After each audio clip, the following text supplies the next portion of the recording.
Do you feel everything deeply all the time? Then you're in the right place, because in this video, I'm digging deep into the pros and cons of emotional sensitivity. We're going to be talking about emotional dysregulation, empathy, and ways to help you keep your cool. So let's get started. ADHDers feel more, and it's almost always labeled a bad thing. Reacting strongly to the world is seen as childish, unprofessional, and rude. But more than all that, it can be truly exhausting.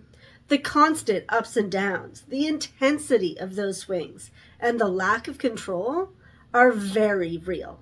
I assure you that there are benefits to being so emotionally charged, but we rarely talk about that. That emotional dysregulation is caused by having a sensitivity to the emotional experiences in the first place, and then needing extra time to process those emotions. And if you don't give yourself time for that, you're going to dysregulate.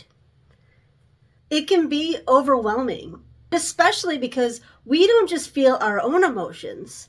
We are so sensitive that we pick up on the emotions that other people are experiencing around us, and we're not even aware of it.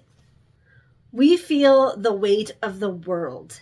It's a hard thing to shake off, even if we try. So any emotionally charged circumstances in our own lives are just piled on top of that world weight, and then we wonder why we sink so quickly and deeply.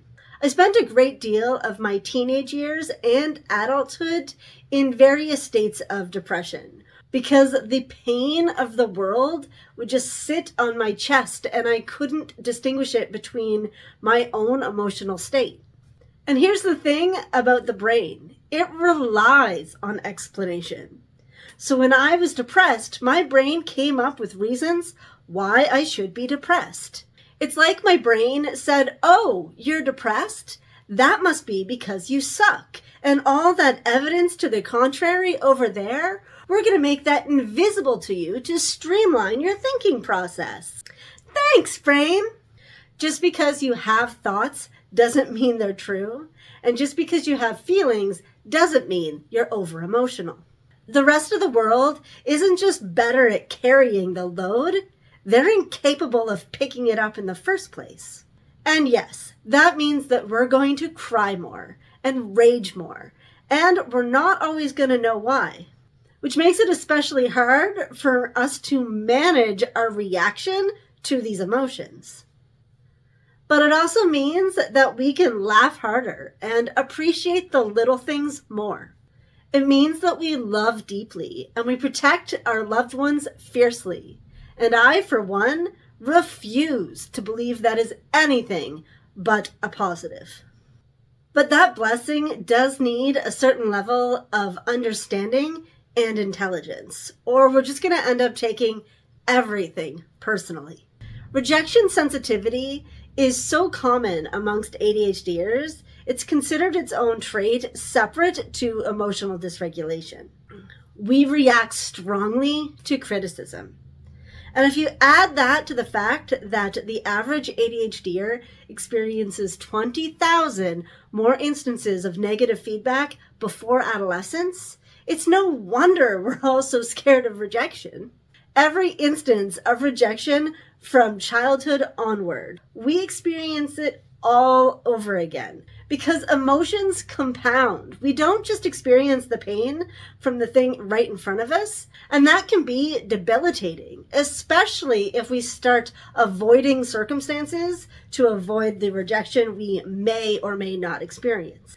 You can imagine, and you've probably experienced, the effects this has on your relationships, your career, pretty much every part of your life. We pick up the slightest change in the emotions of our partners, our friends, our colleagues, and our immediate thought is, they're mad at me. And we get flooded by negative emotions, even if the rejection isn't real. And healing from a lifetime of that can feel like its own full-time job. I mean, after all, it is trauma. Worse than that, it's trauma that doesn't have a face or a name. It's difficult to describe or explain to even a therapist. I mean, what are you supposed to say? I'm in deep psychological distress because sometimes people are mean to me.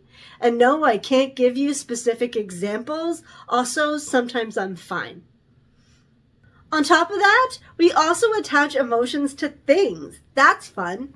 Good luck making a decision about anything. Soup or salad?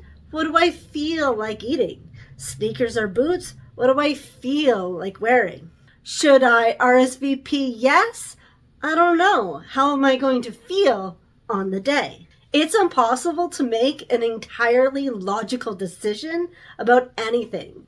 We are emotional beings. Don't you think it's about time we start trusting ourselves with that?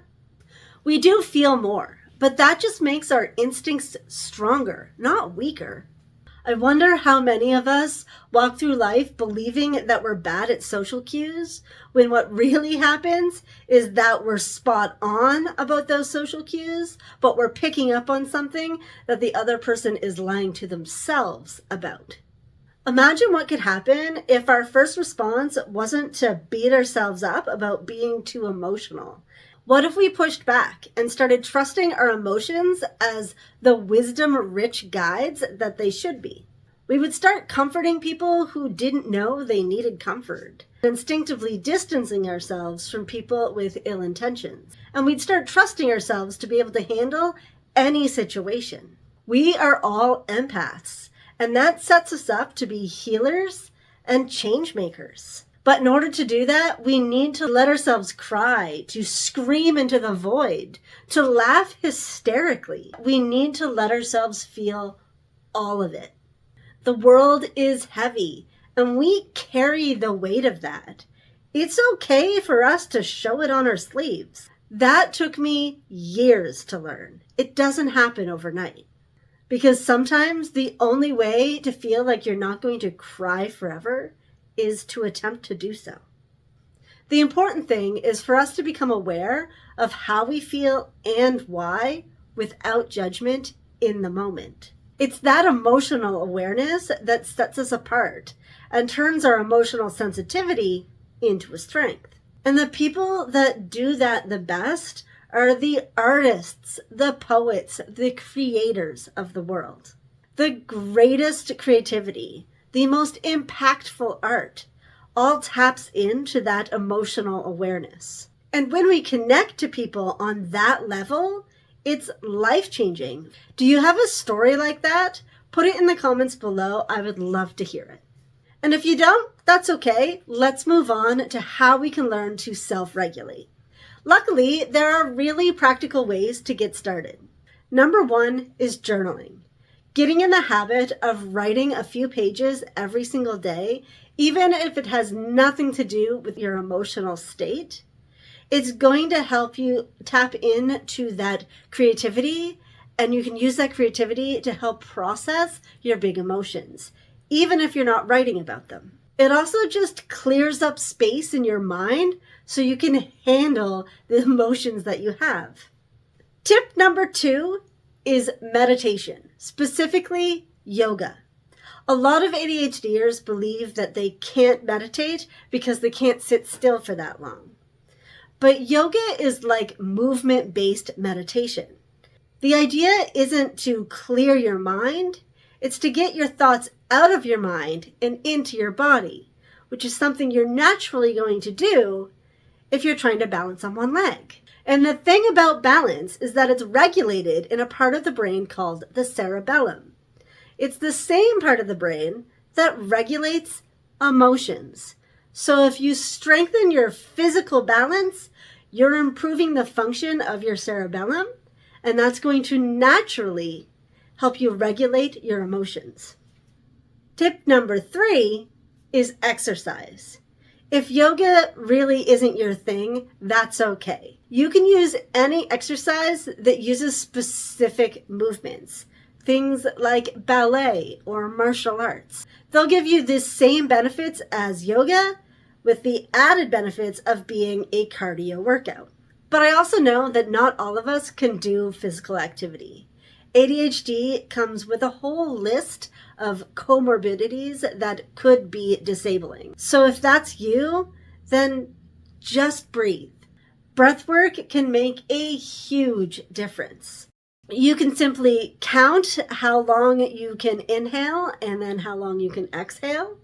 Or you can do something like box breathing, where you inhale for 4 seconds, hold it for 4 seconds, exhale for 4 seconds, hold it for 4 seconds, and so on. This is going to really help you regulate in the moment. It's all about paying attention to your body while you're breathing. The counting is just to help stop your mind from wandering off. It can still do that sometimes, but you just want to bring it back and start counting again. And one last thing. Remember that emotions and thoughts are codependent.